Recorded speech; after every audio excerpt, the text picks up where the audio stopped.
ನಮಸ್ಕಾರ. ಇವತ್ತು ನಾವು ಸಿದ್ಧಾರ್ಥ್ ಅವರ 3BHK ತೆಲುಗು ಚಿತ್ರದ ಬಗ್ಗೆ ಮಾತಾಡೋಣ. ಮೂವೀಸ್ ಫಾರ್ ಯು ಅಫಿಷಿಯಲ್ ಅನ್ನೋ ಯೂಟ್ಯೂಬ್ ಚಾನಲ್ನಲ್ಲಿ ಬಂದಿರೋ ಒಂದು ವಿಮರ್ಶೆಯನ್ನ ಸ್ವಲ್ಪ ಆಳವಾಗಿ ನೋಡೋಣ. ಹೌದು, ಈ ವಿಮರ್ಶಕರು ಶುರುವಲ್ಲೇ ಒಂದು ಆ, ಒಳ್ಳೆ ಕೌಟುಂಬಿಕ ಕತೆ ಇರುತ್ತೆ ಅಂತ ಅನ್ಕೊಂಡಿದ್ರುವಂತೆ. ಸರಿ, ಹಾಗಾದ್ರೆ ಈ ವಿಮರ್ಶೆಯಲ್ಲಿ ಚಿತ್ರದ ಕಥೆ, ನಟನೆ, ಪ್ಲಸ್ ಪಾಯಿಂಟ್ಸ್, ಮೈನಸ್ ಪಾಯಿಂಟ್ಸ್ ಬಗ್ಗೆ ಏನೇನ್ ಹೇಳಿದ್ದಾರೆ ಅಂತ ನೋಡೋಣ ಅಲ್ವಾ? ಖಂಡಿತ. ಮೊದಲು ಕಥೆ. ಏನಿಲ್ಲ, ತುಂಬಾ ಸರಳವಾದ ಕಥೆ. ಒಬ್ಬ ತಂದೆ, ತಾಯಿ, ಮಗ, ಮಗಳು. ಮಧ್ಯಮ ವರ್ಗದ ಕುಟುಂಬ. ಅವರ್ದು ಒಂದೇ ಕನಸು, ಸ್ವಂತ ಮನೆ. ಯಾಕಂದ್ರೆ ತಂದೆಗೆ ಸ್ವಂತ ಮನೆ ಇದ್ರನೇ ಗೌರವ ಅನ್ನೋ ನಂಬಿಕೆ. ಓ ಸರಿ. ಜೊತೆಗೆ ಓದಿನಲ್ಲಿ ಸ್ವಲ್ಪ ಹಿಂದೆ ಇರೋ ಮಗ, ಆಮೇಲೆ ಅಣ್ಣನಿಗಾಗಿ ಏನೋ ತ್ಯಾಗ ಮಾಡೋ ತಂಗಿ. ಹೌದು, ಈ ತರಹದ ಪಾತ್ರಗಳ ಸುತ್ತ ಹೆಣೆದಿರೋ ಕಥೆ ಇದು. ಓಕೆ. ಆದ್ರೆ ವಿಮರ್ಶೆಯಲ್ಲಿ ಮುಖ್ಯವಾಗಿ ಹೈಲೈಟ್ ಮಾಡಿರೋದೇನಪ್ಪಾ ಅಂದ್ರೆ 4 ಮುಖ್ಯ ಪಾತ್ರಧಾರಿಗಳ ನಟನೆ. ಅವರ ಪರ್ಫಾರ್ಮೆನ್ಸ್ ಎಷ್ಟು ಸಹಜವಾಗಿದೆ, ಎಷ್ಟು ನೈಜವಾಗಿದೆ ಅಂದ್ರೆ ಅದೇ ಚಿತ್ರದ ಬಹುದೊಡ್ಡ ಶಕ್ತಿ ಅಂತ ವಿಮರ್ಶಕರು ತುಂಬಾ ಒತ್ತಿ ಹೇಳ್ತಾರೆ. ಅಂದ್ರೆ ಪ್ರತಿಯೊಂದು ಪಾತ್ರದಲ್ಲೂ ಒಂದು ಪ್ರಾಮಾಣಿಕತೆ ಇದೆ ಅಂತಾರ. ಹೌದು ಹೌದು, ಕರೆಕ್ಟು. ಅದು ನೇರವಾಗಿ ನೋಡುಗರಿಗೆ ತಟ್ಟುತ್ತೆ ಅನ್ನೋದು ಅವರ ಅಭಿಪ್ರಾಯ. ವಾಸ್ತವಿಕತೆಗೆ ಬಹಳ ಒತ್ತು ಕೊಟ್ಟಿದ್ದಾರೆ ಅಂತ ಅನ್ಸುತ್ತೆ. ಸಿದ್ಧಾರ್ಥ್ ಪಾತ್ರ ಸಾಮಾನ್ಯ ಯುವಕನ ತರ, ಅಂದ್ರೆ ಸಿಸ್ಟಮ್ ಜೊತೆ ಹೊಂದಿಕೊಳ್ಳೋ ಕಷ್ಟಪಡೋನು. ಶರತ್ ಕುಮಾರ್ ಅವರದು ತಂದೆ ಪಾತ್ರ, ಮಕ್ಕಳ ಇಷ್ಟಕ್ಕಿಂತ ಬೇರೆಯವರ ಮಾತು ಕೇಳೋದು. ಇದು ನಿಜ ಜೀವನದಲ್ಲಿ ಕಾಣ್ತೀವಿ ಅಲ್ವಾ? ಹೌದು, ಖಂಡಿತ. ಅದ್ರಲ್ಲೂ ಆ ತಂಗಿ ಅಣ್ಣನಿಗಾಗಿ ತ್ಯಾಗ ಮಾಡೋ ಸೀನ್ ಇದೆಯಲ್ಲ, ಅದು ಆಲ್ಮೋಸ್ಟ್ 99% ಮಿಡಲ್ ಕ್ಲಾಸ್ ಮನೆಗಳಲ್ಲಿ ಇದು ಇದ್ದೇ ಇರುತ್ತೆ ಅಂತ ವಿಮರ್ಶಕರು ಅವರ ಸ್ವಂತ ಅನುಭವವನ್ನೇ ಸೇರಿಸಿ ಹೇಳಿದ್ದಾರೆ, ಗೊತ್ತಾ? ಹೌದಾ? ಅಷ್ಟೇ ಅಲ್ಲ, ಪಾತ್ರಗಳ ಲುಕ್ಕು ಕೂಡ ಚೇಂಜ್ ಆಗುತ್ತಂತೆ. ಅಂದ್ರೆ ಕಾಲ ಕಳೆದಂತೆ. ಹೌದು, ಸಿದ್ಧಾರ್ಥ್ ಯಂಗಾಗಿ ಕಾಣೋದ್ರಿಂದ ಸ್ವಲ್ಪ ವಯಸ್ಸಾದ ಹಾಗೆ, ಶರತ್ ಕುಮಾರ್, ದೇವಯಾನಿಯವರ ಮೇಕಪ್ ಕೂಡ ವಯಸ್ಸಿಗೆ ತಕ್ಕ ಹಾಗೆ ಸೂಕ್ಷ್ಮವಾಗಿ ತೋರಿಸಿದ್ದಾರೆ ಅಂತ ಮೆಚ್ಚಿಕೊಂಡಿದ್ದಾರೆ. ಓ, ಅದು ಒಳ್ಳೆ ಡೀಟೇಲಿಂಗ್. ಇದನ್ನ ಇನ್ನೂ ಸ್ವಲ್ಪ ದೊಡ್ಡ ಮಟ್ಟದಲ್ಲಿ ನೋಡಿದ್ರೆ ವಿಮರ್ಶಕರು ಬರೀ ಕುಟುಂಬದ ಕಷ್ಟ ಅಷ್ಟೇ ಅಲ್ಲ, ಬದಲಾಗ್ತಿರೋ ಸಮಾಜದ ಚಿತ್ರಣವನ್ನು ಗುರುತಿಸಿದ್ದಾರೆ. ಅಂದ್ರೆ ಹೇಗೆ? ಈಗ ನೋಡಿ, ಭೂಮಿ ರೇಟ್ ಜಾಸ್ತಿ ಆಗ್ತಿರೋದು, IT ಕೆಲ್ಸಕ್ಕೆ ಸೇರ್ಬೇಕನ್ನೋ ಒತ್ತಡ, ಟೆಕ್ನಾಲಜಿಯಿಂದ ಕೆಲ್ಸ ಹೋಗೋ ಭಯ, ಈ ಥರದ ವಿಷಯಗಳನ್ನು ಟಚ್ ಮಾಡಿದ್ದಾರೆ. ಸರಿ ಸರಿ. ಅದ್ರಲ್ಲೂ ಒಂದು ಸೀನ್ ಇದೆಯಂತೆ, ತಂದೆ ಮಗನ್ನ ಎಷ್ಟು ಖರ್ಚಾಯಿತು ಅಂತ ಕೇಳ್ತಾರಲ್ಲ. ಹೌದು, ಅದು ತುಂಬಾ ಕಾಮನ್ ಪ್ರಶ್ನೆ ಮಿಡಲ್ ಕ್ಲಾಸಲ್ಲಿ.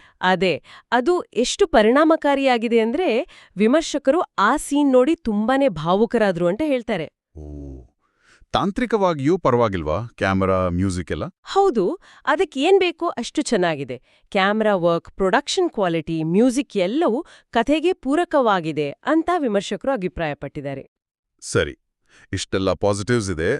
ಆದ್ರೆ ಆ ವಿಮರ್ಶೆಯಲ್ಲಿ ಒಂದು ಮುಖ್ಯವಾದ ವೀಕ್ನೆಸ್ ಬಗ್ಗೆನೂ ಹೇಳಿದಾರಲ್ವಾ? ಹೌದು ಹೌದು, ಅದೇನು ಅಂದ್ರೆ ಇದೊಂದು ಸ್ವಲ್ಪ ಟೂ ಮಚ್ ಕುಕ್ಡ್ ಫಿಲ್ಮ್ ಅಂತೆ.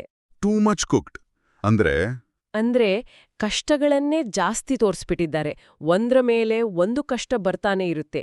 ಅದು ನೋಡಿ ನೋಡಿ ಪ್ರೇಕ್ಷಕರಿಗೆ ಅಯ್ಯೋ ಸಾಕಪ್ಪ ಇವ್ರ ಕಷ್ಟ ಅಂತ ಬೇಜಾರಾಗಬಹುದು. ಓಹೋ, ಅಂದ್ರೆ ಎಲ್ಲೂ ಒಂದು ಸ್ಫೂರ್ತಿ ಕೊಡೋ ತರಹದ ಅಂಶಗಳೇ ಇಲ್ವಾ? ಸ್ವಲ್ಪ ರಿಲೀಫ್. ಅದೇ ಕೊರತೆ. ಎಲ್ಲೂ ಒಂದು ಬ್ರೀದಿಂಗ್ ಸ್ಪೇಸ್ ಇಲ್ಲ ಅನ್ನೋದು ವಿಮರ್ಶಕರ ಒಂದು ದೊಡ್ಡ ಕಂಪ್ಲೇಂಟ್. ಇದು ನಿಜಕ್ಕೂ ಯೋಚನೆ ಮಾಡಬೇಕಾದ ವಿಷಯ. ಇನ್ನೊಂದು ಮುಖ್ಯವಾದ ಟೀಕೆನೂ ಇದೆ. ಪಾತ್ರಗಳಿದಾರಲ್ಲ, ಅವರು ಒಬ್ರನ್ನೊಬ್ರು ದೂಷಿಸ್ತಾನೇ ಇರ್ತಾರೆ. ಮಗ ಅಪ್ಪನ್ನ, ಅಪ್ಪ ಮಕ್ಕಳನ್ನ, ಹೀಗೆ. ಆದ್ರೆ ತಮ್ಮ ಈ ಪರಿಸ್ಥಿತಿಗೆ ಕಾರಣ ಏನು, ಈ ಸಿಸ್ಟಮ್ ಸರಿ ಇದೆಯಾ, ಸಮಾಜದ ಒತ್ತಡಗಳೇನು, ಈ ಥರದ ಪ್ರಶ್ನೆಗಳನ್ನ ಯಾರೂ ಕೇಳೋದೇ ಇಲ್ವಂತೆ. ಹೌದು, ಇದು ಸಾಮಾನ್ಯವಾಗಿ ಆಗತ್ತೆ ಬಿಡಿ. ಆದ್ರೆ ಸಿನಿಮಾದಲ್ಲಿ ಅದನ್ನ ಪ್ರಶ್ನಿಸಿಲ್ಲ ಅನ್ನೋದು ಒಂದು ಕೊರತೆ ಅಂತ ಹೇಳ್ತಿದ್ದಾರೆ. ಕರೆಕ್ಟ್. ಅದು ಕಥೆಗೆ ಒಂದು ಮಿತಿ ತಂದಿದೆ ಅನ್ನೋದು ಅವರ ವಿಶ್ಲೇಷಣೆ. ಹಾಗಾಗಿ ಒಟ್ಟಿನಲ್ಲಿ ಇದೊಂದು ಡೀಸೆಂಟ್ ಸಿನಿಮಾ. ನಟನೆಯೆಲ್ಲ ಚೆನ್ನಾಗಿದೆ, ಆದ್ರೆ ತುಂಬಾನೇ ಎಮೋಷನಲ್, ಭಾರವಾದ ಸಿನಿಮಾ. ಮಧ್ಯಮ ವರ್ಗದ ಎಲ್ಲಾ ಕಷ್ಟಗಳನ್ನ ಒಂದೇ ಚಿತ್ರದಲ್ಲಿ ತುರುಕಿದ ಹಾಗೆ ಇದೆ ಅಂತ ಹೇಳ್ತಾರೆ. ಹಾಗಾದ್ರೆ ಯಾರು ನೋಡ್ಬೋದು ಈ ಚಿತ್ರವನ್ನ ವಿಮರ್ಶಕರ ಪ್ರಕಾರ? ಅವರೇ ಹೇಳೋ ಹಾಗೆ, ಯಾರಿಗೆ ನಿಧಾನವಾಗಿ ಹೋಗೋ ಕಥೆ ಇಷ್ಟ ಆಗುತ್ತೋ ಮತ್ತೆ ಸ್ಫೂರ್ತಿಗಿಂತ ನೋವನ್ನೇ ಕೊನೆವರೆಗೂ ನೋಡಕ್ಕೆ ರೆಡಿ ಇರ್ತಾರೋ ಅವರು ಪ್ರಯತ್ನಿಸಬಹುದು. ಆದ್ರೆ ಇದೇನು ಮನಸ್ಸಿಗೆ ಖುಷಿ ಕೊಡೋ, ಸ್ಫೂರ್ತಿ ತುಂಬೋ ಸಿನಿಮಾ ಅಂತೂ ಅಲ್ವೇ ಅಲ್ಲ ಅಂತ ಸ್ಪಷ್ಟವಾಗಿ ಹೇಳಿದ್ದಾರೆ. ಸರಿ, ಅದು ಮುಖ್ಯವಾದ ಪಾಯಿಂಟ್. ಈ ಇಡೀ ವಿಮರ್ಶೆ ಕೇಳಿದ್ಮೇಲೆ ಒಂದು ಯೋಚನೆ ಹಾಗೆ ಉಳಿಯುತ್ತೆ ನೋಡಿ. ವಿಮರ್ಶಕರು ಹೇಳಿದಾಗೆ ಸಿನಿಮಾ ವ್ಯಕ್ತಿಗಳ ನಡುವಿನ ಜಗಳದ ಮೇಲೆ ಹೆಚ್ಚು ಫೋಕಸ್ ಮಾಡುತ್ತೆ. ಆದ್ರೆ ಆ ಜಗಳಗಳಿಗೆ ಕಾರಣವಾದ ದೊಡ್ಡ ಸಿಸ್ಟಮ್ ಇದೆಯಲ್ಲ, ಹೌದು. ಅದರ ಸಮಸ್ಯೆಗಳನ್ನ ಪ್ರಶ್ನಿಸೋದೇ ಇಲ್ಲ ಇದು. ನಿಜ ಜೀವನದಲ್ಲೂ ನಾವೆಲ್ಲ ಹೀಗೇನಾ? ಕಷ್ಟ ಬಂದಾಗ ನಮ್ಮ ಪಕ್ಕದವರನ್ನೇ ದೂರ್ತೇವೆ ಹೊರತು ಮೂಲ ಕಾರಣ ಹುಡುಕೋದಿಲ್ವಾ? ಒಳ್ಳೆ ಪ್ರಶ್ನೆ. ಇದು ನಮ್ಮ ಸಹಜ ಸ್ವಭಾವನಾ ಅಥವಾ ಕಥೆ ಹೇಳುವಾಗ ಹೀಗೆ ವ್ಯವಸ್ಥೆಯನ್ನ ಪ್ರಶ್ನಿಸ್ತೇ ಇರೋದು ಒಂದು ಅವಕಾಶವನ್ನ ಕಳೆದುಕೊಂಡ ಹಾಗೇನಾ? ಯೋಚಿಸಬೇಕಾದ ವಿಚಾರ ಅಲ್ವಾ? ಖಂಡಿತ. ಈ ಪ್ರಶ್ನೆಯೊಂದಿಗೆ ಇವತ್ತಿನ ಈ ಚರ್ಚೆಯನ್ನು ಇಲ್ಲಿಗೆ ಮುಗಿಸೋಣ.